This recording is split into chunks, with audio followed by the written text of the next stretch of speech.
I am the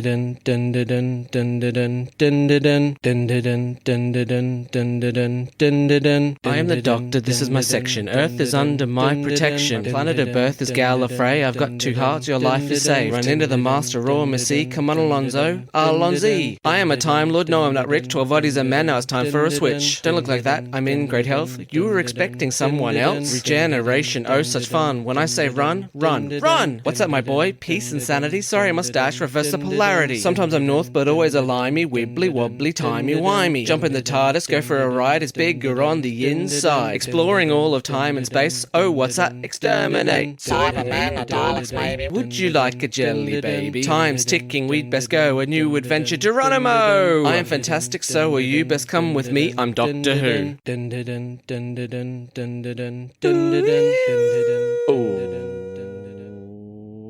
Welcome to a brand new episode of D4WH.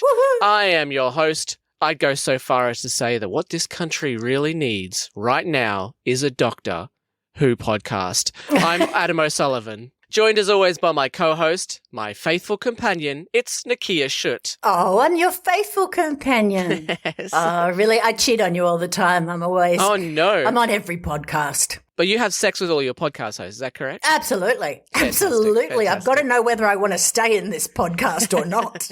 And that's how you test? Wow. Yeah, that's how I test. They're really shit. I hang around. I must have been not that crap then. No, you were really shit. That's why I hung around. Oh, okay. Oh, you felt pity on me. I see. Right. Yeah. Excuse me. Hang on. This is a pity podcast. Go Oh, ahead. right, yes. Fantastic. Welcome to the brand new episode of the Pity Podcast with your host, boo-hoo, it's me, Adam O'Sullivan. And me. I condescend to help you.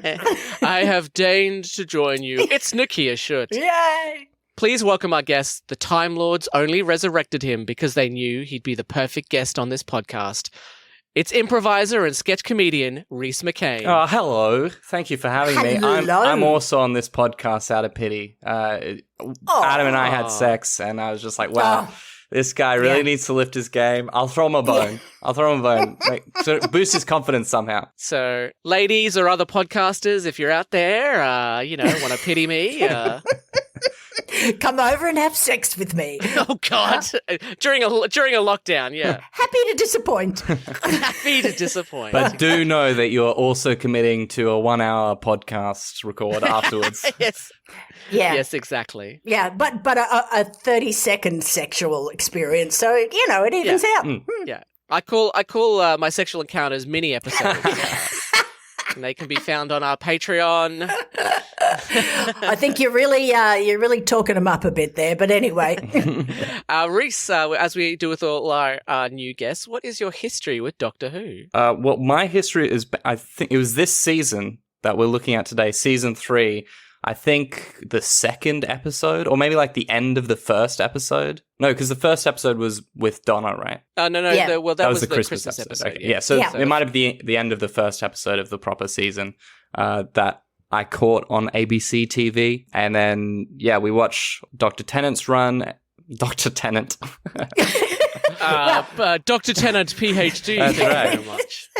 He didn't play a fake doctor on TV just so you could call him Mr. Tennant. Exactly. Yeah, Exactly. yeah, that's right. I always refer to him as Dr. Tennant. Even Broadchurch. Dr. Tennant. You see that great new mystery show where Dr. Tennant plays a detective? It's great.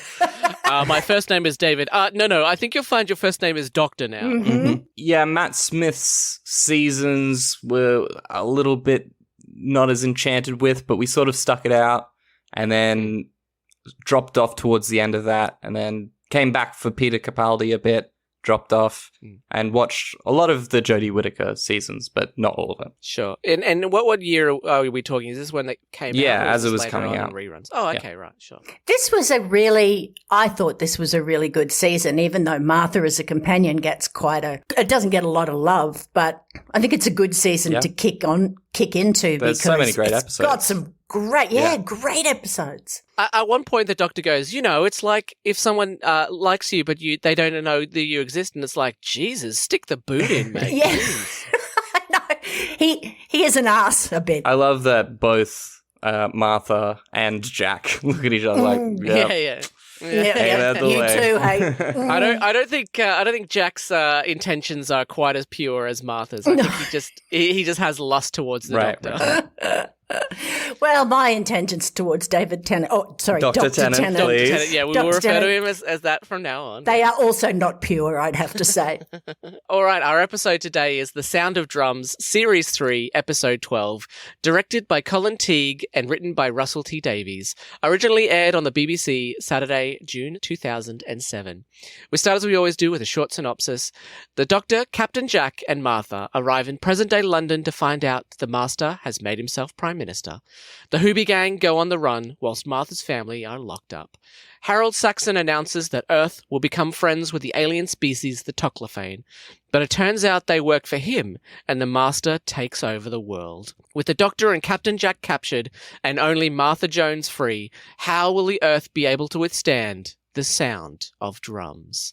I love the song at the end. Yeah. Voodoo Here comes the Child. drums. Right? Yeah. It's so cool. I just recently did an improvised Doctor Who class, and we were talking about the hallmarks of Russell T Davies' run of Doctor Who. And one thing I had forgotten is that Russell T Davies always slipped in like a pop song somewhere. Yeah. Like in the first series, it was a Britney Spears song.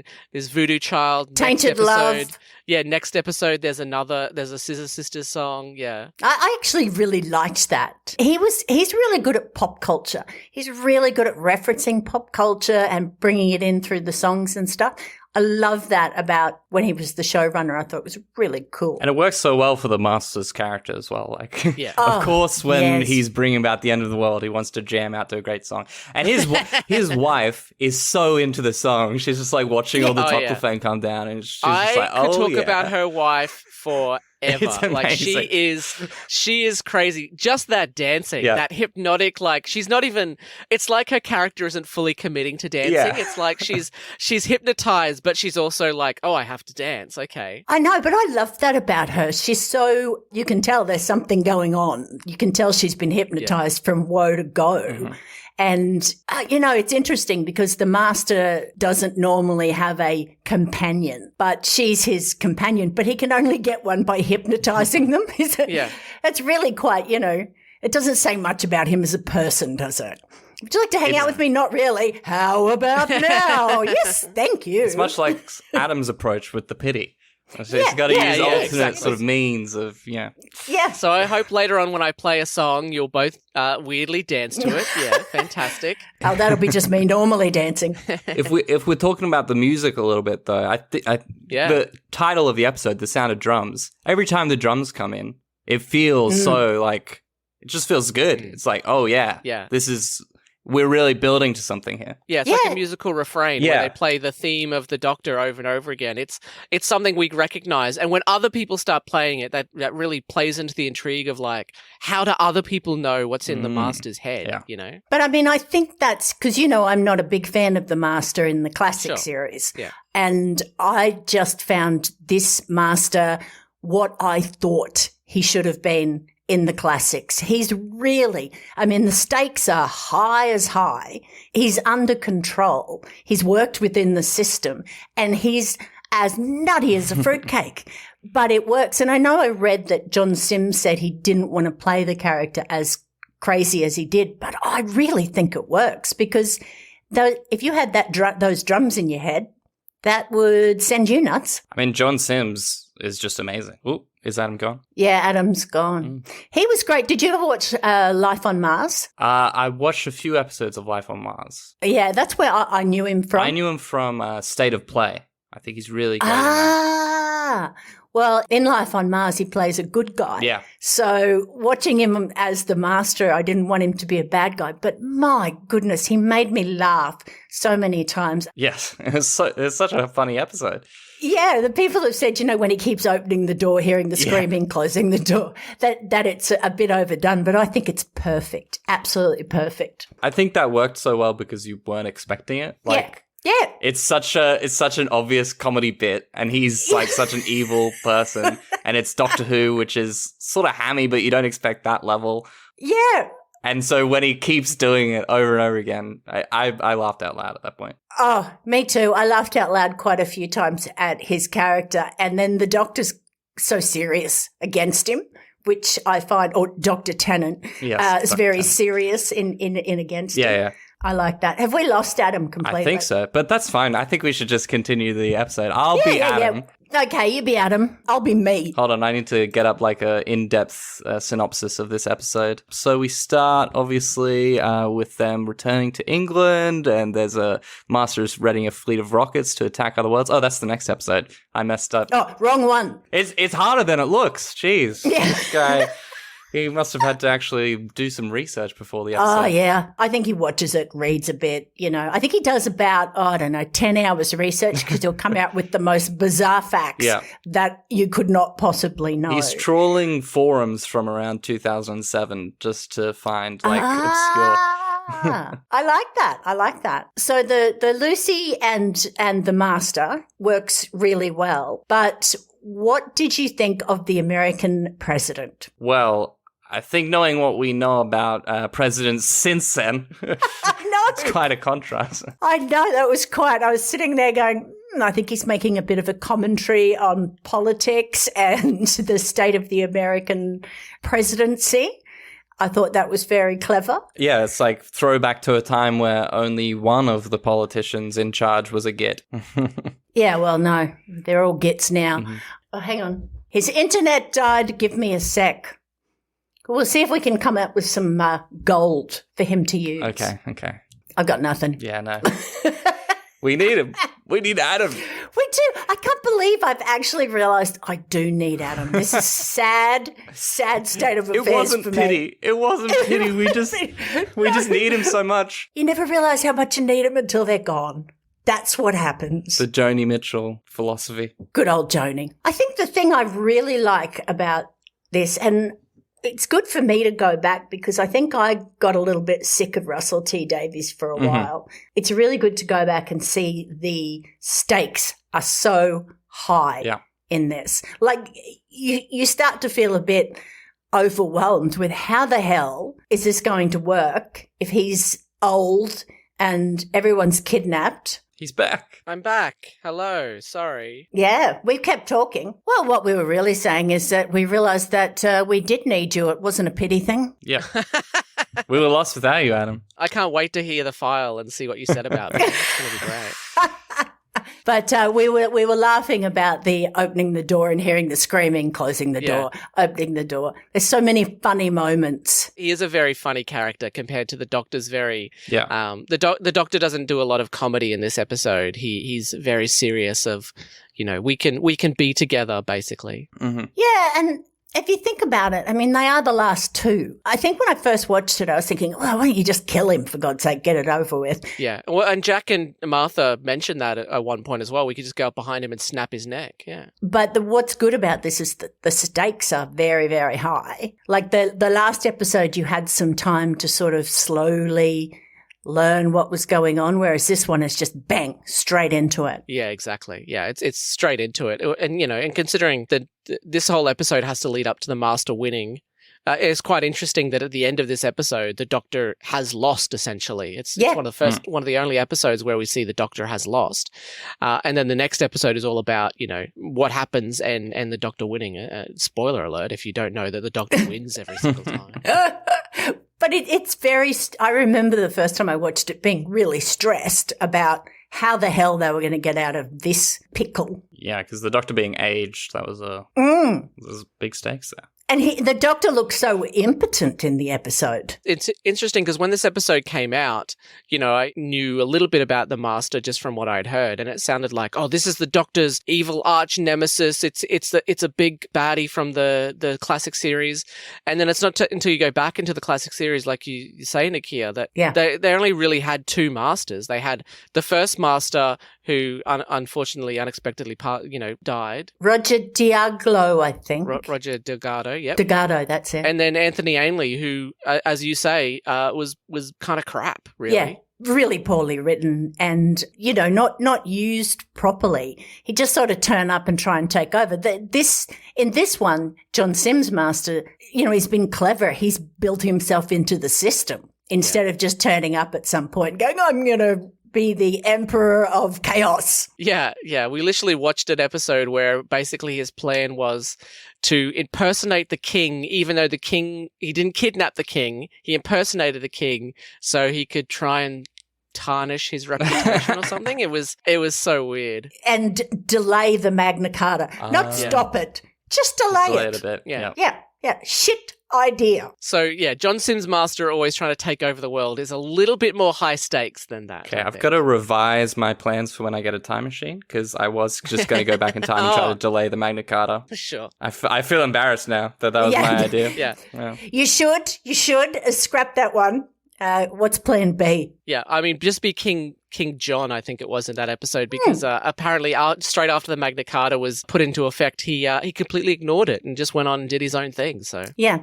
So stupid plan. I'm sorry, Rhys, but it's a stupid plan. Oh God, I didn't expect to have my whole time travel dream shattered on this podcast. I thought it would be uplifted. I'm so sorry. Yeah. And you are working on a time machine, is that correct? Oh yeah, that's my main job.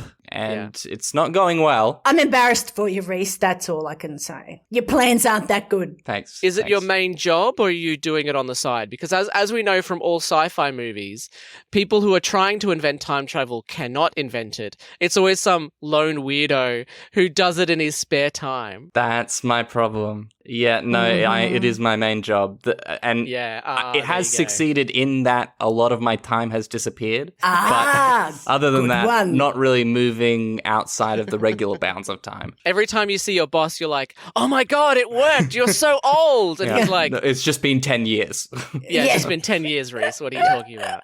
Fantastic. Oh, well, let us know how you go. Okay, I'll keep you guys updated. Yeah. What I'll be able to do is tell you all the shit classic Who master plans. Yeah. Okay, and then so you I can just avoid those. Put them off your list. Okay, yeah. that'll be good. Thank God. Yep. Let us know how you go in 10 years when we get you back on the podcast. Yeah, all right.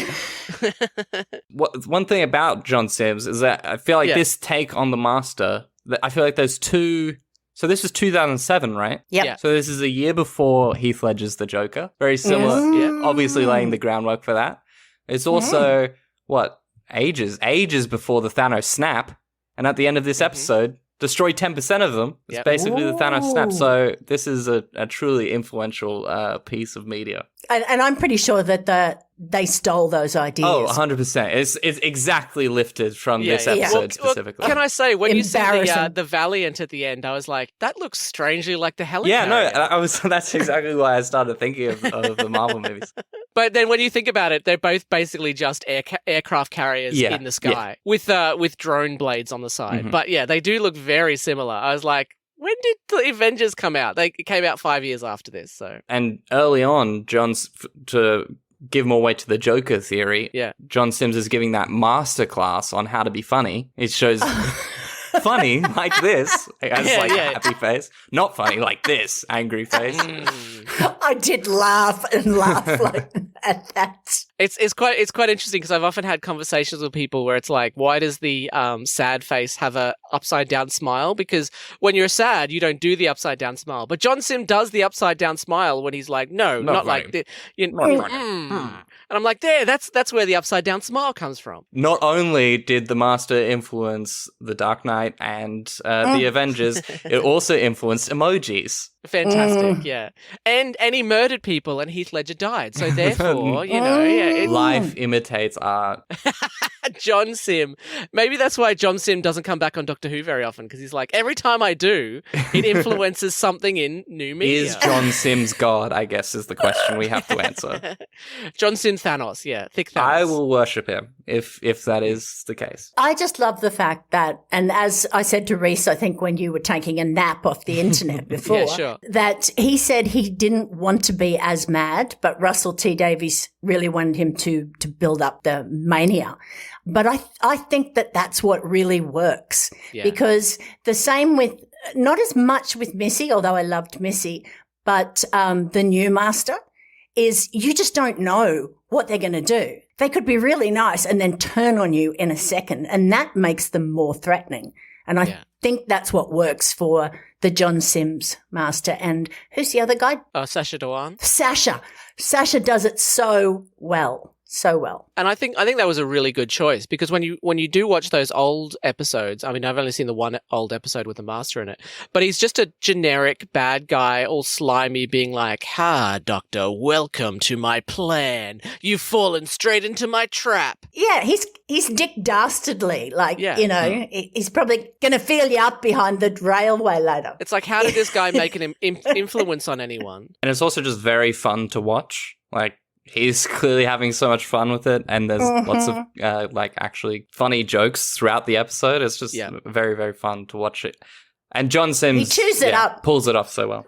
Yeah, he steals the show in this episode. It's his episode. The Doctor is just a side character, basically. The Doctor, Martha, and Captain Jack land in present-day London. Well, 2008, which actually wasn't even present-day when this aired in 2007. Ooh. Because of various timelines and stories, the series is a year ahead of the actual time. The Doctor used his sonic screwdriver to fix the vortex manipulator so he could stop the Master, who escaped from the far future in Utopia. However, the landing is not very smooth. How do time agents get any work done if their mode of transport leaves them feeling like shit? Yeah. Well, what happens is you have to leave a week early, so then you can lie around, vomit, feel bad, get your job done that takes 4 hours, and then a week home. Yeah, because they call it out, and it's like a funny little, this is different from traveling in the TARDIS, but it's like, no, time agents probably have to do this like multiple times a day. Well, River does it. Yeah, but if it's time based, then you could do it multiple times in a day without it actually being in the same day. So they go half an hour before, so they can have a hangover. Yeah. They're looking for the Master and realize that the new Prime Minister of the UK, Harold Saxon, is the Master. They see this because apparently there's big screen TVs on poles on the high street broadcasting the news, and people standing around clapping at the TV as you do. Oh, all the time. How many times have you walked past Harvey Norman and seen a television, everyone standing around, cheering away? Yeah, just do it in a Harvey Norman, just clapping like, sir, are you going to buy a TV? No, I'm just clapping the new Prime Minister. Although obviously these days everything has moved to phones, so what you get is large crowds of people looking at their phones and clapping. Yes. Yeah, exactly. The Master says the UK needs a doctor as the opening titles begin. The new Prime Minister goes into his first cabinet meeting, but before he does, he tells Martha's sister Tish that her job is to stand there and look pretty, which is sexual harassment. Yes, although it is the Master, and as I said, he does look like, the character was someone to take you around the back of the sheds and give you a feel up, so there you go. But it's 2008, so that sort of thing is still accepted. Not like now, am I right? Absolutely. Tish doesn't know what she's supposed to be doing at her new job under Harold Saxon. And apparently she doesn't have a manager or co-workers because her first thought is to walk straight up to the Prime Minister of the UK and ask him what she should be doing. She's just a direct aide to the Prime Minister. Well, she was a PR person when she worked for Lazarus. Yeah, I mean, shouldn't she start to get suspicious if she keeps getting these great jobs and then people die or try to eat her? I would go, really? I might start in the typing pool, thanks. My favourite thing is later on when Martha gets a phone message from Tish and she's like, I've got a new job. And Martha just deletes the message like, what? Who cares? It's like the last time Tish got a new job, the guy turned out to turn into a monster. So maybe listen to Tish's messages when she's like, I've got a new job. Yeah. Oh my God, did he eat anyone yet? Yes, exactly. Oh shit, last time you needed the doctor. And that was like 4 days. That was like 4 days previous from there. Yes. Why was she checking the messages if she didn't even care about the messages? It said she had like 25 messages and she checks one message and goes, nah, that's fine. Well, that's pretty much me. You've got 37 messages, delete all. Yeah. Popular. Also, what a time in history where she still had an answering machine. I know. Throwback to mid-2000s technology. I thought I was the bee's knees when I got an answering machine. You were a beekeeper at the time, is that correct? Yeah, absolutely. Oh, I have a joke about the bee's knees. Why did the cannibalistic bee enjoy his breakfast so much? I don't know. Because it was the bee's knees? Because it was the bee's knees, yeah. Oh, sort of spoiled it God. by saying the punchline first, but... But that's I came up with that joke ages ago, and it's like a classic... Like, it's the format of a classic joke, so I'm pleased with that. And you just go to stand-up nights and just do that one joke. Yeah, that's it. Yeah. Yeah. Yep. And then you're like, I'm done. Thank you. Goodbye. Thank you very much. I came up with that joke while watching The Road. You know that post-apocalyptic movie with all the cannibals in it? And you were like, God. what would help this movie? Yeah, just something to lighten A it up. joke. All right, kid. We're going to have to fight some cannibals, but first, sit down. I got a real funny joke to tell you.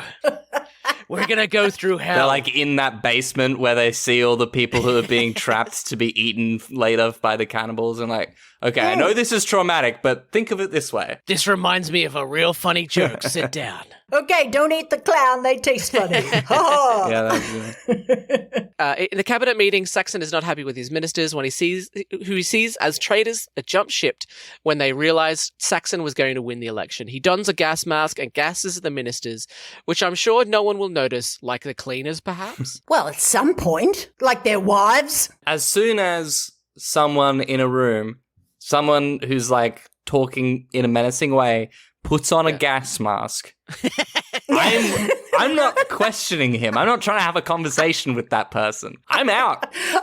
I'm getting the hell out of there. But they all sit there quietly like, I wonder what this is going to be. No, very Let's interesting. see. I don't want to miss what this is. Oh, I can't quite hear him over that gas mask he's wearing.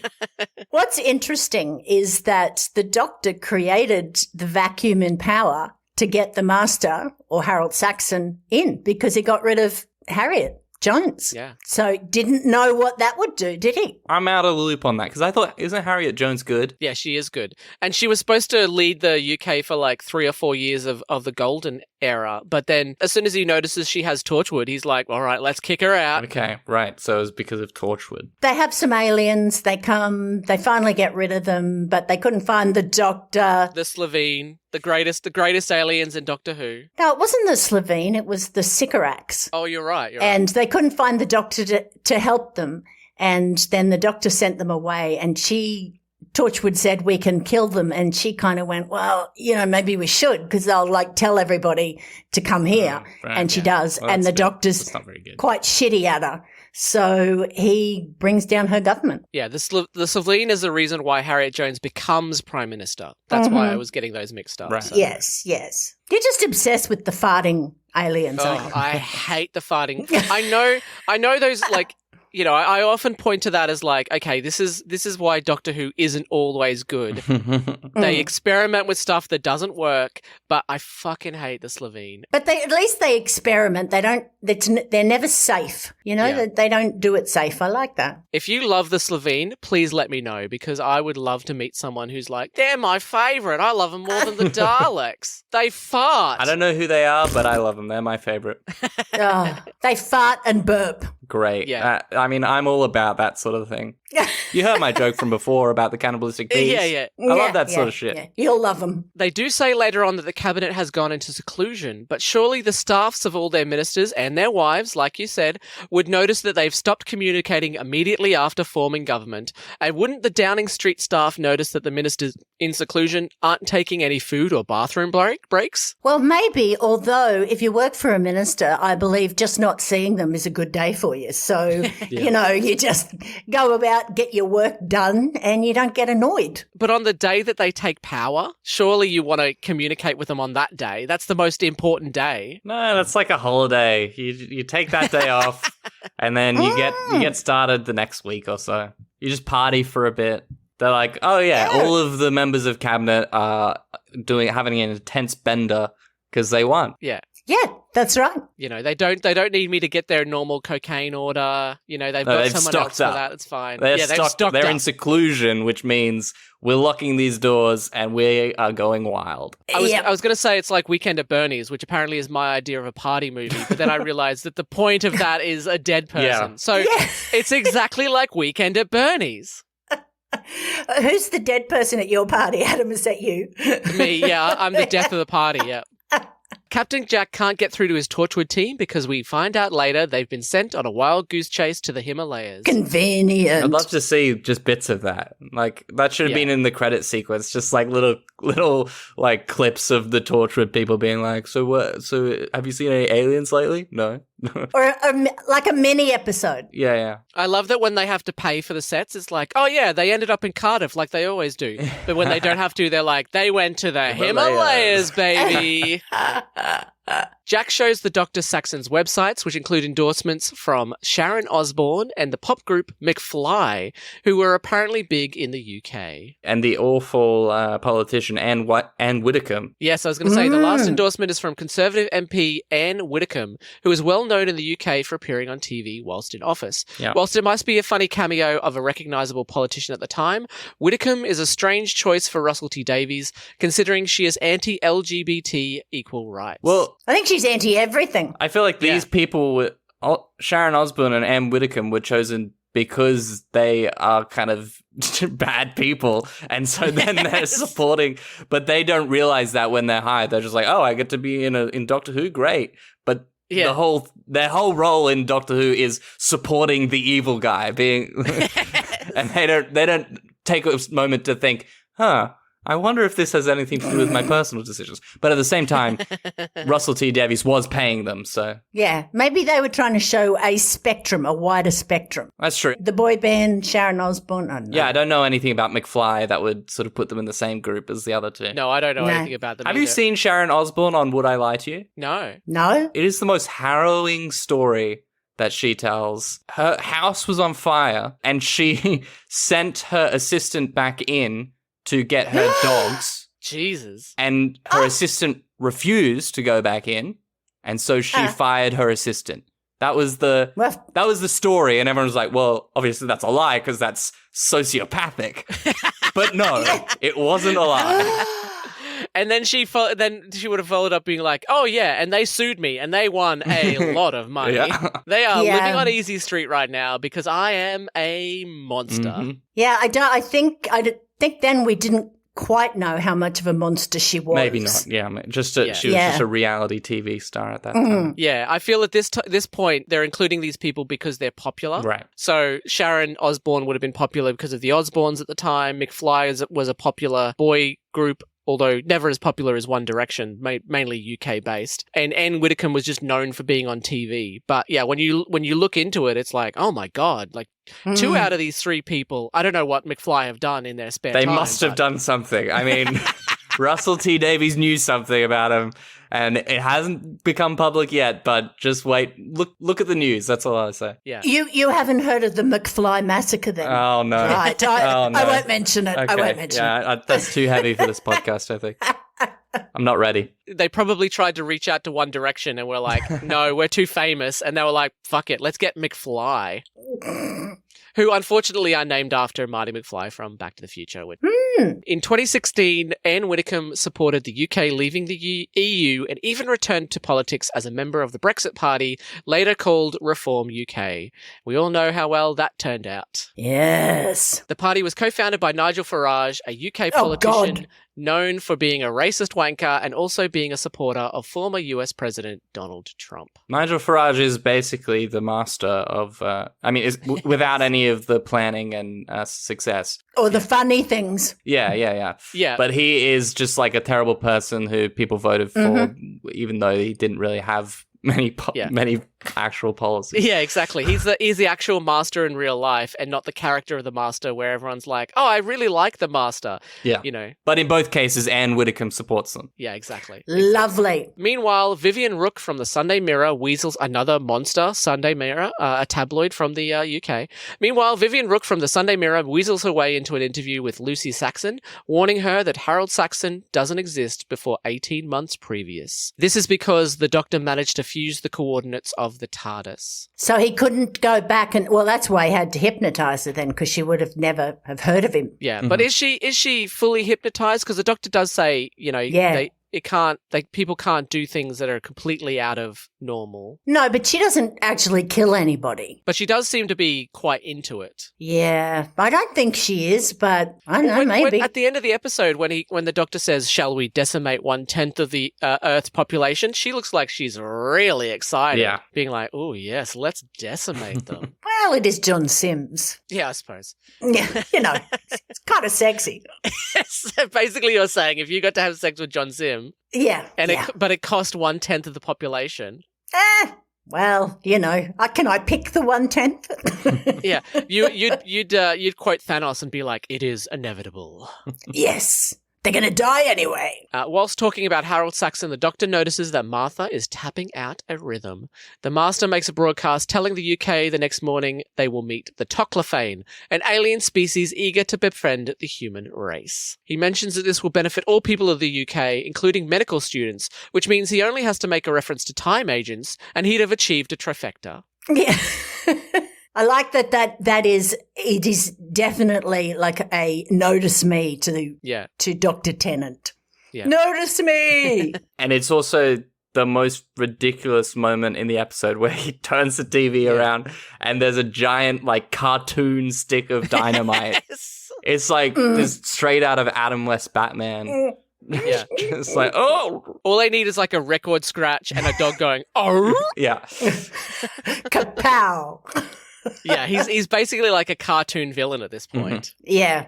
They escape and Martha contacts her parents. Her father warns Martha to stay away, so they go on the run. Good on him, because the mum was helping them all the way. I know. Look, I'm sorry, but I don't like Martha's mother. She's a bitch. It's scary when you got like all these people with guns in your house. Yeah. Although I guess it's If the government tells you that your daughter is into some like terrorist stuff, you might go along just to clear her name. Not our government. They came round and go, good. If ScoMo came round and said Nicchia's in a terrorist organisation, I'd say, great, how can I join? Is there a fee? Yes. Do I get a membership card and everything? The family is apprehended except for her brother Leo, who is in Brighton with his girlfriend and daughter. Now, this always confused me because Leo says they went down with Boxer, who I always assumed was the child in the stroller, but apparently Boxer is Leo's friend. Right. Oh, okay. They have a daughter, according to one of the Big Finish audios. Yeah, well, I didn't think that they were, when they said with Boxer, that was the child, because surely if they would go somewhere, they would go with their child. Yeah. I thought it was we went down, but we left Boxer at home. Yeah, she'll be fine. I thought it was like more like an exposition thing of like, oh yes, I'm down here with my girlfriend and my child, Boxer. Right. You remember them, don't you? My sister Martha, So have we met Boxer before? No. So it's an unnecessary detail. Yeah. We don't really get to know much about Leo, and I wonder whether he was really, they needed him at all for Martha's family, They because just felt like they need to throw in an extra thing. It's one of those things where like the last time we met him, we knew so little about him that you'd almost think that this was like a couple of seasons later where they were like, oh, now we need to give Leo a girlfriend and a daughter. But it's like, it's in the same season. So they knew back then that they were going to give him a daughter, but they don't mention it because it's like, oh, we don't need to mention anything about Leo. Oh, you think they write all the episodes for a season at once? I think they have them all written before they start filming. Right. Yeah, so because they have to know where it's going, don't they? Yeah. Not like the original series where they were constantly writing. I feel like sometimes they don't know where it's going though. In some of the seasons, they just make big promise and then like see where it goes. Sure, classic who they were just writing it as they were filming half of it. I'll just write the end But now. I guess the BBC who has a bit higher production values than that. As they're going to her parents' house, they're like a high-speed driving to their parents' house. Yes. The doctor yells out, "Corner!" Yeah. But Martha's the one driving, and she's driving to her own place. So is the doctor giving her directions? Yeah, he's just being a typical male. I'm sorry. Yeah. Or alternative theory, he's playing that game where when you go around a corner, you try and squash someone.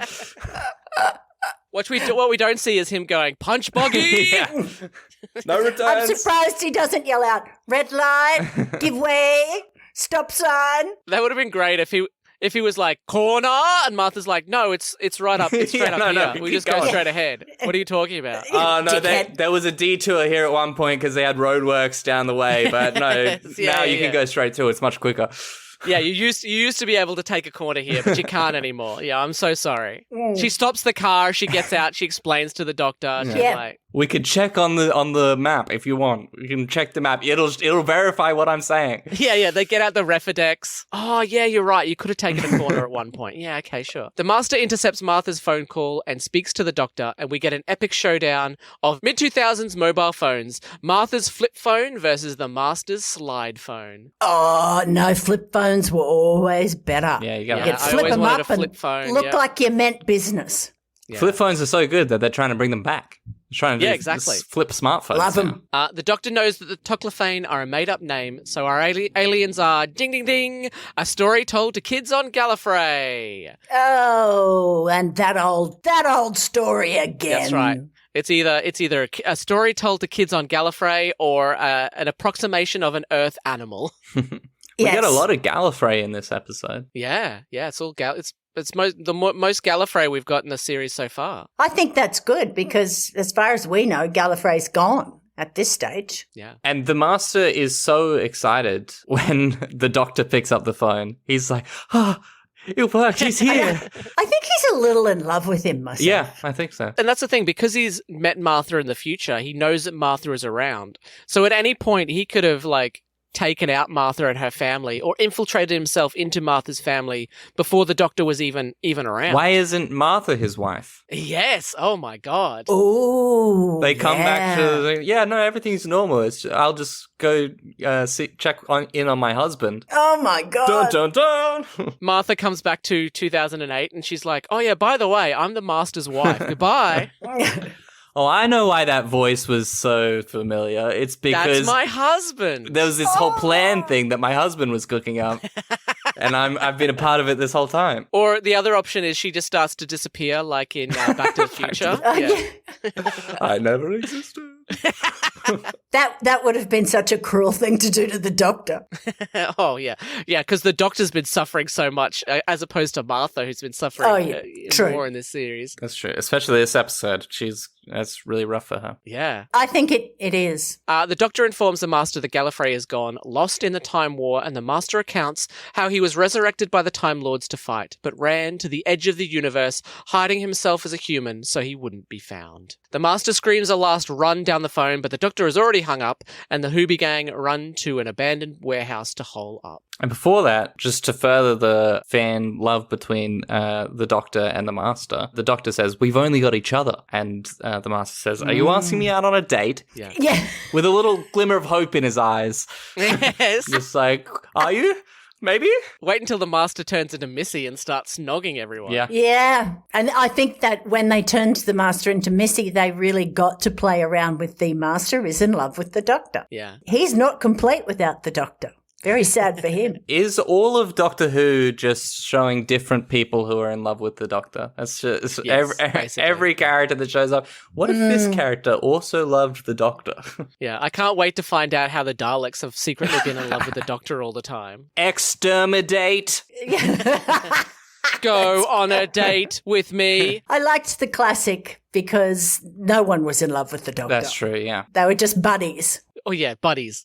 Let's say buddies in air quotes. Sure. Oh, God. Whilst eating some very soggy-looking chips, which they say are fantastic, but they don't look fantastic. I'm a chip expert, by the way. The Doctor goes through the Master's backstory. They grew up together on Gallifrey. Time Lord children stare into the untempered schism and either get inspired, run away, or go mad. The Doctor ran and never stopped, and the Master was obviously sent mad. How many are sent mad? I mean, this is not the way to treat your children, right? It sounds like there's a 2 in 3 chance of something bad happening, and a 1 in 3 of like, well, that's pretty good. Yeah. Oh, you got inspired. That's fantastic. Yeah, you say to your kids, so, Jason, you're going to stare into the schism. We may never see you again. You may be as nutty as a fruitcake, or you could go on to be on the High Council and wear a very high collar. How come the Master and the Doctor don't wear those outfits? Why don't they have like big leather head sets? It's like those things are elaborate. I think it's very hard to have an adventure with an enormously high collar and hat. Just saying, you don't see a lot of bishops going off on big adventures, do you, with the big hat? Oh, I wish I did, though. Imagine the adventures of Bishop. The adventures of Bishop. He's a bishop who's also named Bishop, so it's Bishop. Yeah. And he's just running around like his robes are getting caught and stuff. He keeps dropping his hat like Indiana Jones and having to go back for it. Oh, I wish this adventure was a little bit easier because of my headdress that I have to wear. I don't know what this accent is, but that's what I'm doing. Yeah, that's what Bishop sounds like. You're just doing an impression of Bishop. He fights with his crook because, they've got a crook. Yeah. Yeah. That thing could do some damage. Right. Yeah, and whenever he fights a baddie, he's like, by hook or by crook, my crook is going to hurt you.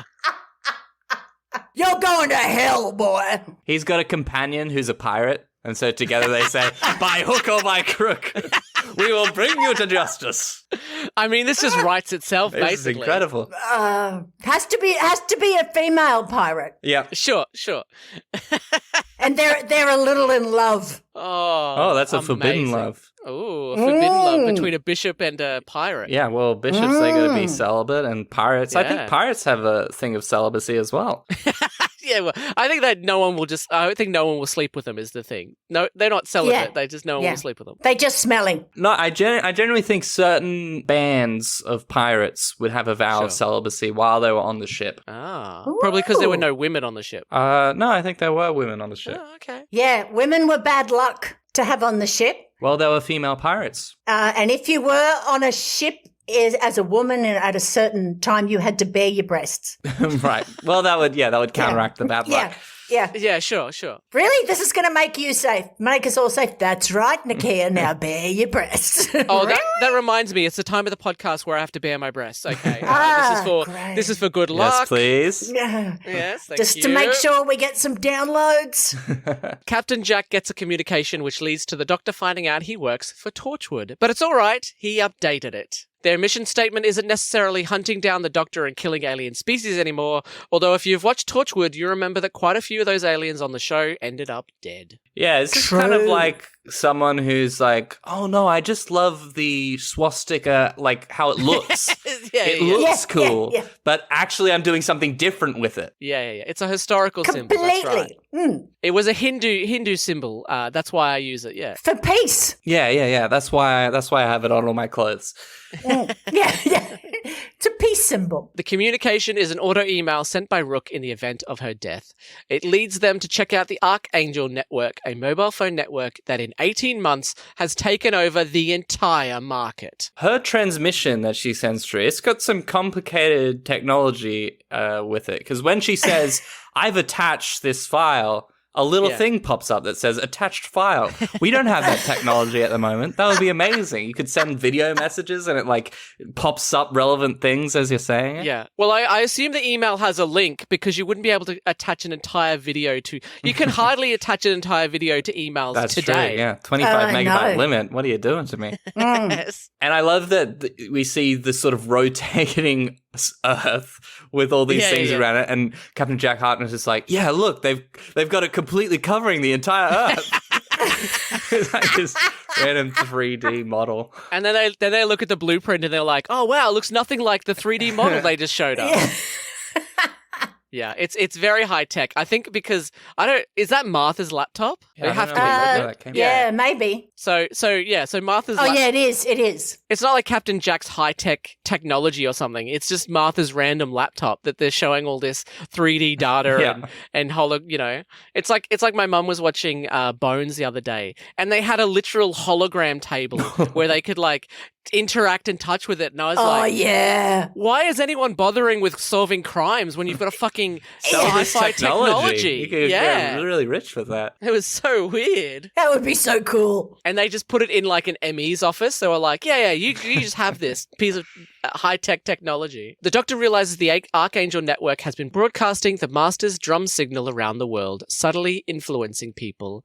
Using some mid-2000s Earth tech and the 3 TARDIS keys of the Hoobie Gang members, the Doctor makes perception filter necklaces, making them less noticeable. And this is what the anti-vaxxers are worried about, right?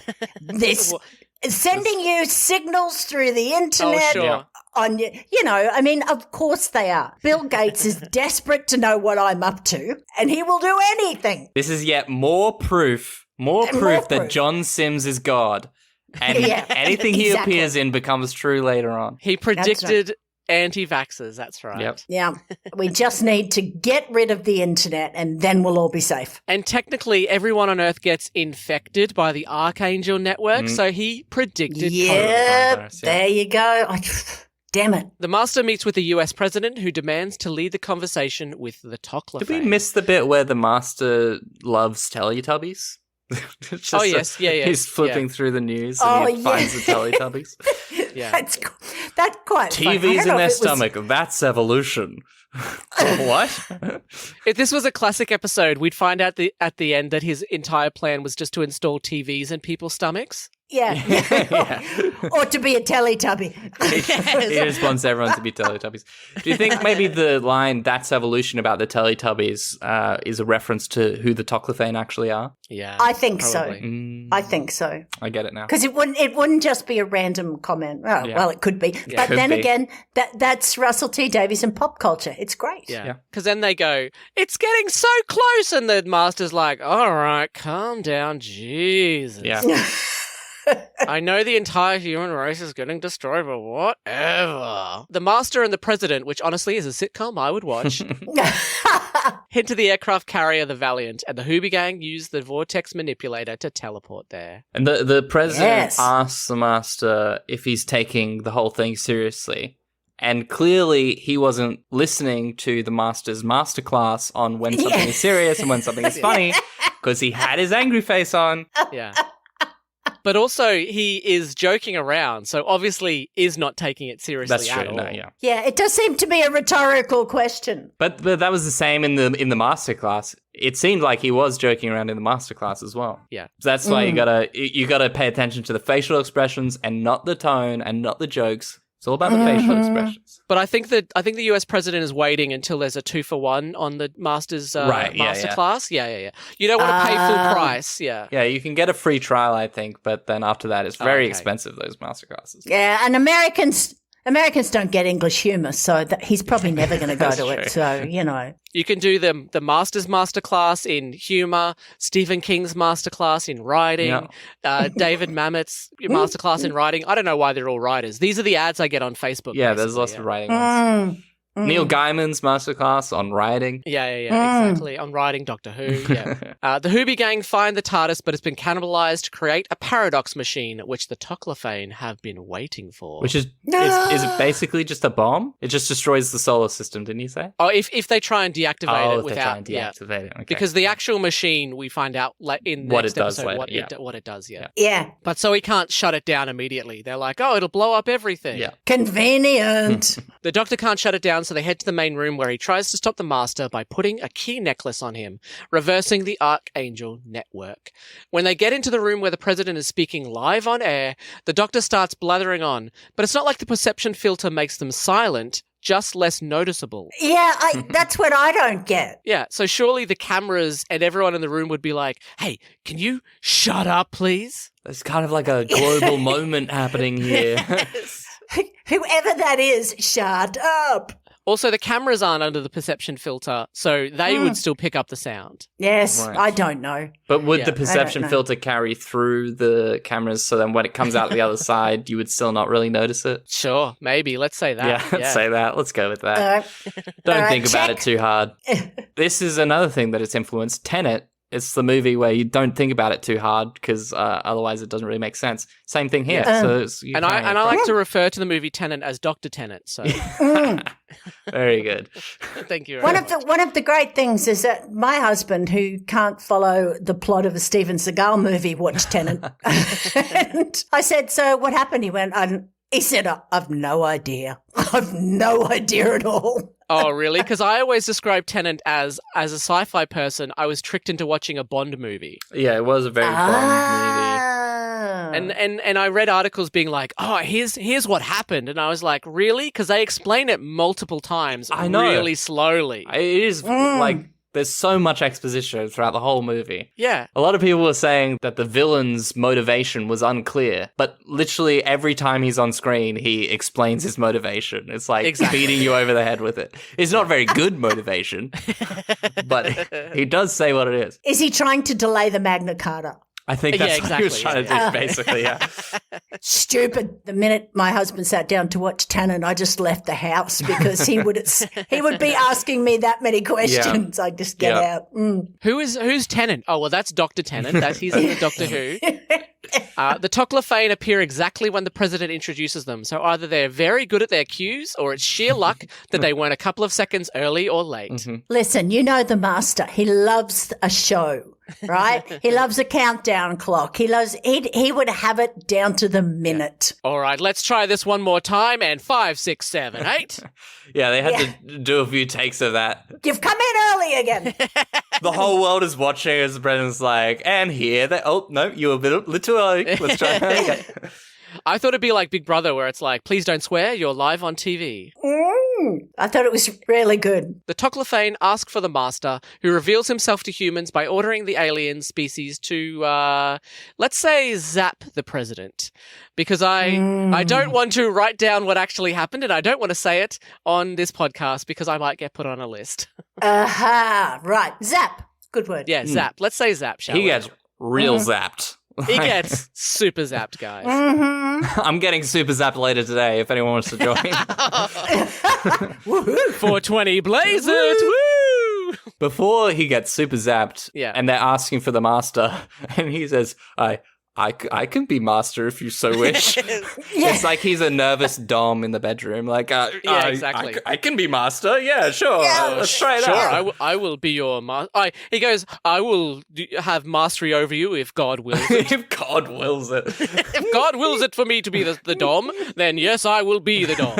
And that's the worst thing you want, isn't it? A hesitant dom. Yeah, it's dom, a bit. yeah. I mean, he's learning. You know, you gotta start he'll somewhere. get into it. He'll warm up. Yeah. Yeah. So what would you like me to do? Oh, just sit down. Are you comfy? Is everything all right?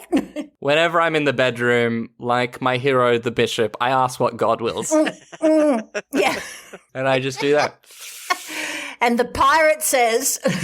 Yeah. The best part is that even in the bedroom, he uses his catchphrase, by hook or by crook. And it is by hook or by crook. And I choose both. By hook and by crook, please. And then the pirate comes in and is like, all right, Bishop, let's get this done. Yes. I can see this now. I do think they both turn up and say, by hook and by crook, we will take you down. It's the bishop. Knock his hat off. I just would like to see that. And they say the same thing in the bedroom. Yeah, you can tell it's got legs because we've already done the fan fiction where they've had sex with each other. Fan fiction? This is episode 2, thank you. Yeah, this is in the main show. It goes, there's a big adventure, and then at the end, a very kinky sex scene. So what we're doing is writing a graphic novel for what, Pornhub? That is true. We're writing a Alan Moore graphic novel is what we're doing. Yeah, exactly. Well, I was going to say, it's inspired by James Bond, and every one of his movies ended with like, well, no, I'm going to bang this babe. I think it's more Indiana Jones. I'm going to... Sure. Yeah. Less banging. Who, remember, basically kidnaps a young boy and renames him Short Round. So Yeah. True. Not the But best he's role very model. happy. it's like, I'm sure that boy has a name, guys. I like to skip the second movie for a number of reasons. Yeah. Over the fourth movie, you like to skip the second movie? Yeah, you I do. love the fourth 100%. movie. 100%. I prefer the fourth movie. I'll say it here. Tweet me. Really? Tweet me. I haven't watched those movies in a while, so I can't... The third one is the best one. And there is sex in that one. Oh. Yeah. Although Yes. you don't see it. You don't see that. There's no penetration on screen. Surprisingly. Oh, well, I'm not watching that shit then. Steven Spielberg and George Lucas sat down and went, should there be we penetration? include it? I don't Go know. for the penny, because you know the bishop and the pirate have penetration. Yeah, so- Perhaps. Yeah, We've got to definitely. keep up with the times here. Yeah. By hook or by crook? God wills it. First one is still my favourite, because I No, the love first one the is amazing as well, Karen yeah. Allen's character. Yeah. Yeah. The bishop pulls out a crook that has a dildo on the end and is like, yeah, anyway. Anyway. Right, I'm getting out of here. The Master wasn't fooled by the perception filter. The Doctor is captured and Captain Jack rushes at the Master, but is cut down by his laser screwdriver, because who'd have Sonic? Oh, I know. That's so 2007. Yeah. Yeah. When the Doctor tries to rush the Master to put it was the worst attempt ever. He wasn't putting his all into that at all. He was just like, oh. Yeah. Basically, when the Master stands up, it's like, okay, this plan has failed. You can't reach him now. Yeah, it's not very good. When he was sitting in the chair, maybe you had a chance. Yeah, why leave it so late? Yeah, it turns out that the Master got Tish the job with Lazarus. His laser screwdriver has the same technology, and the Master uses it to age the Doctor by 100 years, turning him into a very old man, even though the fourth Doctor says he was 700 years old, meaning an average of almost 200 years per regeneration. But sure, 100 years makes him look like an old man. I think the makeup is so good. Oh yeah, it is. It was amazing. I was actually like, wait, is that a different? Have they got a different actor in? But then I was like, no, that's just a really good age makeup. And it really does up the stakes because you're like, what's going to happen now? He goes even older in the next episode, right? Oh yeah, Yeah. He becomes Benjamin Button basically. Yeah. He becomes like a very small man. I have vague memories of back when I watched it. I've only watched pretty much every episode once, except for maybe Blink. I might have watched multiple times. Some of the Christmas episodes I've watched multiple times. Yeah, he becomes like Yoda size. Yeah. And Benjamin Button came out in 2008, so that means Oh John my Sim goodness! also predicted Benjamin Button. John oh my Sims. god! John Sims is God. We've That's it. found it out. Well, the census is this week, so are we all going to write in Yes. that John Sim John is God? Sims. Yeah. Yeah, that's our Therefore, religion. invalidating our census. Yeah. That my religion. John Simeon. It doesn't invalidate your whole census, does it? They just ignore that No, question. but yeah, but they can also fine you if you lie on the census. So, Really? Yeah. So you might want to go back and redo the census then. No, I've entered in everything wrong. You said you were John I Sims. said I was John Sims. I said my favorite TV show was The Bishop and The Adventures of Bishop. You wrote a synopsis for The Bishop, yeah. I attached my screenplay. I'm embarrassed because I said David Tennant was in my house during census. So You mean Dr. Better Tennant? get Yeah, rid of did it. you put his Dr. Tennant. His legal name, Dr. Tennant. Legal name, his Dr. title, Tennant. Doctor? Yeah. The Paradox Machine is ready, so here come the drums. The 2005 song Voodoo Child by the Australian band Rogue Traders. Great song. Oh, it is a good song. Mm-hmm. Yeah, they're back together apparently. Oh, really? With the same lead singer? Because she was good. Natalie Bathingwaite. Yeah, they had a few yeah. years where they didn't have her, but she's back. Yeah, I love that song. A rift opens in the sky, letting in 6 billion Toclophane, who decimate 1/10 of the Earth's population. Captain Jack gives Martha his vortex manipulator, and with a word from the Doctor, Martha teleports to safety to see the Toclophane attacking Earth as the credits roll. I know, and I remember watching it thinking, what the hell is poor Martha going to do against all this? Also, there's not much support for her in the room as she's making the decision to teleport out. Everyone seems to be looking at her like, what the fuck? Don't go. Yeah. Yeah, get going, bitch. I kind of get from her family of them being like, how come you haven't teleported yet? Oh, Teleport. okay. Teleport, goddammit. I was getting the opposite. I was getting like, wait, are you going to leave? Don't leave. We're going to die because of you. We all have to die together, Martha. Yeah, no, look, I've got a meeting I've got to get to. I'm out of here. Got to go catch up on episodes of The Adventures of Bishop. Yeah, she already knows that the vortex manipulator can teleport more than one person. So why doesn't she grab the Doctor and Jack and be like, let's all teleport out? They're too weak. They're useless. Yeah. The Doctor's an old man now, yeah. At least take Jack, because he can die and get up and die and get up. Every time someone kills you, you can throw Jack in front of you. Yeah, and exactly. You're safe. So, Jack, you will go first into any situation. I think this could be a trap, Jack. Off you go. Yes. Is this because I'm really good at my job? Yeah. That's it. Yeah. Jack, I'm Sharon Osbourne. My dogs are inside my building. Pop in. I like the way that the Master announces the Toclophane coming in. He's like, basically, end of the world.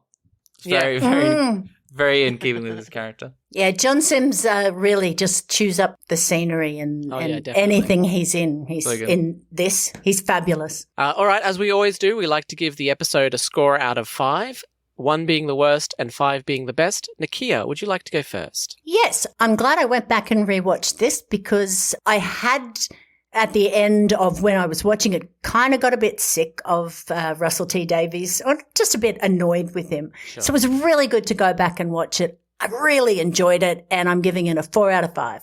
Ooh.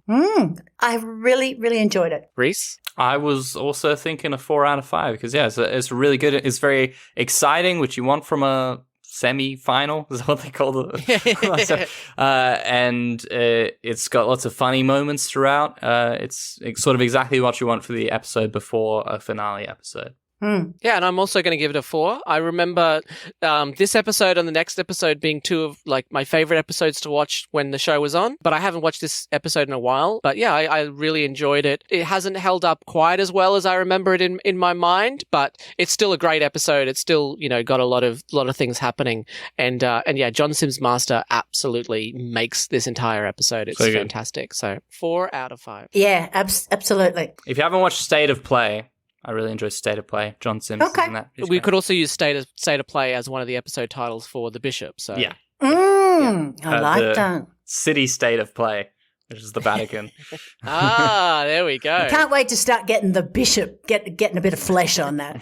I can't wait for us to start working on the Bishop and then get a cease and desist from the Vatican. That's what I'm working We don't have towards. copyright over bishops. Yeah. We can do what we want. And he's not in the Vatican. He's in Brisbane. Yeah, he's in the Vatican. Yeah. He's a Natican. Yeah, he's a freelance bishop. That's why he can have sex. Yeah. He's the Bishop of Brisbane. Freelance Bishop. I love that. That's his title. The Adventures of Bishop, the Freelance Bishop. A freelancer. I don't know what they do. Anyway, everybody who comes on the podcast, we ask them what they would or what their Time Lord name would be. Oh. So the Doctor picks the Doctor because he's do no harm, be courageous, help people. Adam is the nerd. The nerd, that's correct. Because he just picks things to pieces to annoy you. Mm-hmm. I'm the commander, which my family gave me that. My husband always asks lots and lots of inane questions, so we call him the Inquisitor. Nice. So it's got to be a really good It's got to be something that either is a part of your personality or it could be what you aim to be. Yeah. So Matt Ford picked the decent and Chris Martin is the awkward charmer. I might be the games master. Ooh. Because I really like games. And I like to design games and play games and quizzes and things like that. So that's what I would go with. So as the games master, we jump in the TARDIS.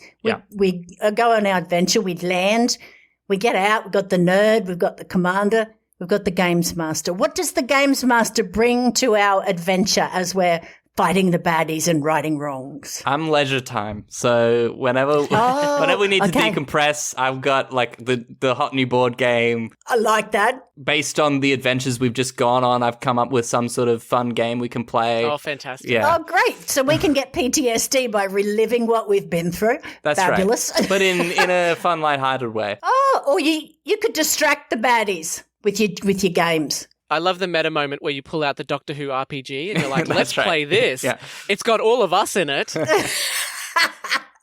So the games master, I like it. And whenever we meet a new alien, rather than sort of just expositing about them, I ask trivia questions to see if people can get them. I like that. So basically, I'm just kind of annoying, but sort of fun. What is your favorite colour? Did you say what is your favorite color? That's not a trivia question. No, but I was trying to quote the questions from Monty Python. Oh, right. Holy Yes, Grail. yes. Yeah. Reese could sit down and play a game of Janitor Number 3 with them. Yeah, I could. Yeah, Oh, Janitor Number 3. That's a yeah. game I invented. Oh, wow. It's very fun. You go to an IMDb page of a movie and you read the character names from top to bottom, and everyone else has to guess what movie you're talking about. And so you start off with things like Janitor Number 3, Cake Guy. I like And that. I managed to get the Shawshank Redemption because there were 2 different time periods of prison guards. Yeah. Oh, God. First prison guard. It was either a movie that takes place over a long period of time or a time travel movie. Oh, gosh. Wow. That's a really good idea. It's a fun game. Similar to the Doug Loves Movies. That's right. Yeah. They it's do that. a twist on that. Yeah. Sure. I like it. The Leonard Moulton game, I believe that's called. All right. Thank you very much for joining us, Rhys. Thank you so much for having me. Rhys, do you have anything that you would like to plug? Yeah, I'd like to plug my birthday. That's coming up real soon, early happy October. birthday. Oh, thank you so much. I also do two-person improvised comedy in Brisbane with Jim Reynolds under the name Culprits. So like Culprits on Facebook. You can also find me on Twitter at Rhys Makes Words. You can find me on Facebook at Rhys Makes Things. And the things that I'm making are like games or comedy things. And I may potentially have a podcast out at that time.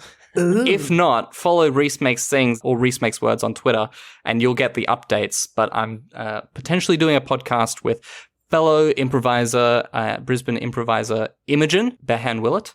And it's a podcast where we attempt to make the perfect podcast. So we'll have to have you guys on for tips and advice, obviously, at some point. Because this has been a perfect podcast. I think so. Yeah. And it's such a shame that we did the perfect podcast episode on this podcast because we have to do it on the other podcast in order to save our souls from the devil.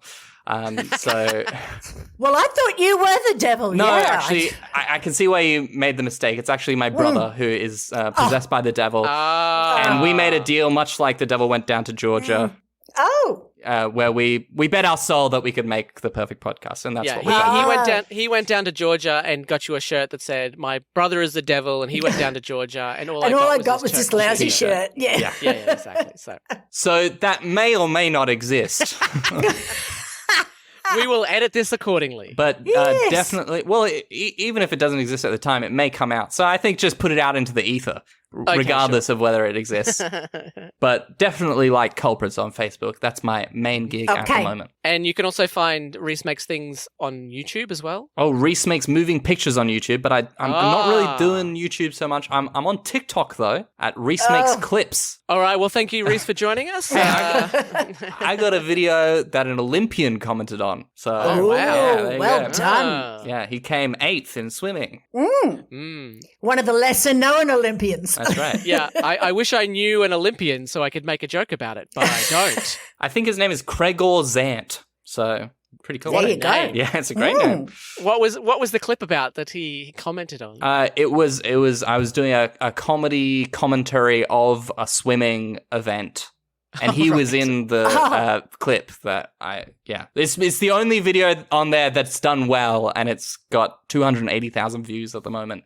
Oh, wow. Okay. All of my other ones have only got like 100 views, so yeah. Was his comment cease and desist? His comment was, "Hey, that's me in lane 8." I didn't watch the full video. He didn't really engage with the comedy aspect of the video at all, no. He just goes and finds videos that have him in it. He's like, "Hey, that's me in lane 8." Yeah.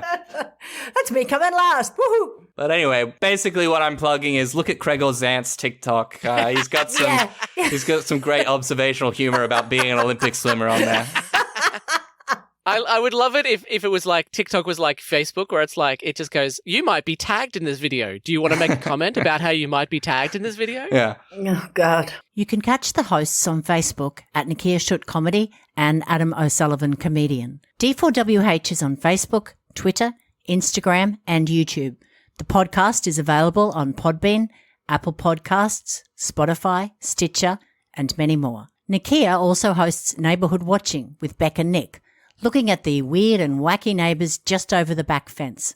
Available where all podcasts are. Adam regularly works with Big Fork Theatre in Brisbane. You can find him in some of the online shows on the Big Fork YouTube channel and also has sketches in the Get It In Ya podcast. If you enjoyed D4WH, please consider jumping onto our Patreon and donating. We release episodes early and, for as little as $5 a month, we release mini episodes in between our normal episodes. D4WH is part of the Nerd Infinite, which can be found at thenerdinfinite.com. All right. Thank you so much for joining us, Rhys. Until next time, keep searching the skies for the Doctor. Goodbye. Goodbye. Thanks, Rhys. Bye. Thank you so much. This has been a production of the Nerd Infinite. And then the sound of dragons spitting fire and stuff. What? Why are you looking at me like that?